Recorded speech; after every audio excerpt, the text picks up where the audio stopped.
कोल्हापुरातील शहापुरी आणि त्या कॉर्नरवरनी सुख सागर काय साथ कुठलं आहे ते सुख सागरच्या बोळात नाही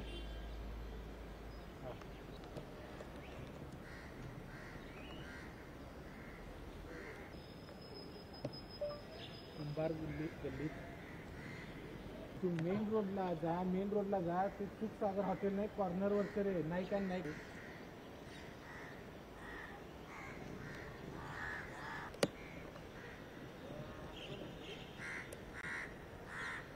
कोल्हापूर शहरामध्ये असलेल्या कुंभार गल्लीमध्ये आता पुराचं पाणी आहे ते शिरायला सुरुवात झालेली आहे। मी याच कुंभार गल्लीमध्ये आहे आणि इथली आपण दृश्य बघू शकतो की जी घरं आहेत लहान लहान या घरांच्या जवळपास 4 ते 5 फुटाचं पाणी आहे ते या ठिकाणी पोहोचलेला आहे।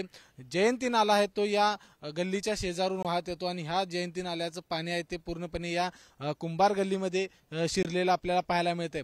अनेक नागरिक हे त्यांच्या घरामध्येच आहेत, अनेकांनी आपले जे स्थलांतर आहे ते करण्यात आलेलं आहे।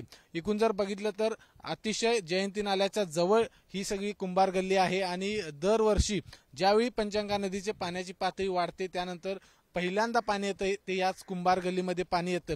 आत्ताच्या घडीला पंचगंगा नदीची पाण्याची पातळी ही 44 फूट 5 इंच इतकी आहे आणि सगळ्यात महत्त्वाचं म्हणजे राधानगरी धरणाचे 6 स्वयंचलित दरवाजे हे उघडण्यात आलेले आहेत।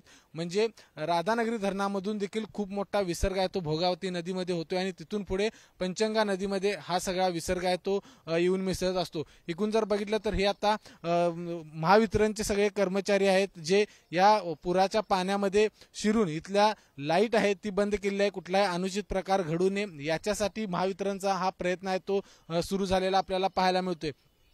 जर आज सकाळपासून पावसानं काहीशी विश्रांती घेतली, जर अशाच पद्धतीने पावसानं उघडीप दिली तर पाण्याची पातळी ही स्थिर राहू शकते। मात्र तरी देखील नागरिकांनी या ठिकाणी सतर्क राहणं खूप गरजेचं आहे। प्रशासन वेळोवेळी या सगळ्या नागरिकांना सूचना देतं। अनेक नागरिकांचं स्थलांतर आहे ते सुरक्षित ठिकाणी करण्यात आलेलं आहे। त्यामुळे पाऊस नेमका आता कशा पद्धतीने या ठिकाणी साथ देतो हे पाहणं खूप महत्त्वाचं असणार आहे। कॅमेरामन निलेश शेवाळेसह विजय केसरकर, एबीपी माझा, कोल्हापूर।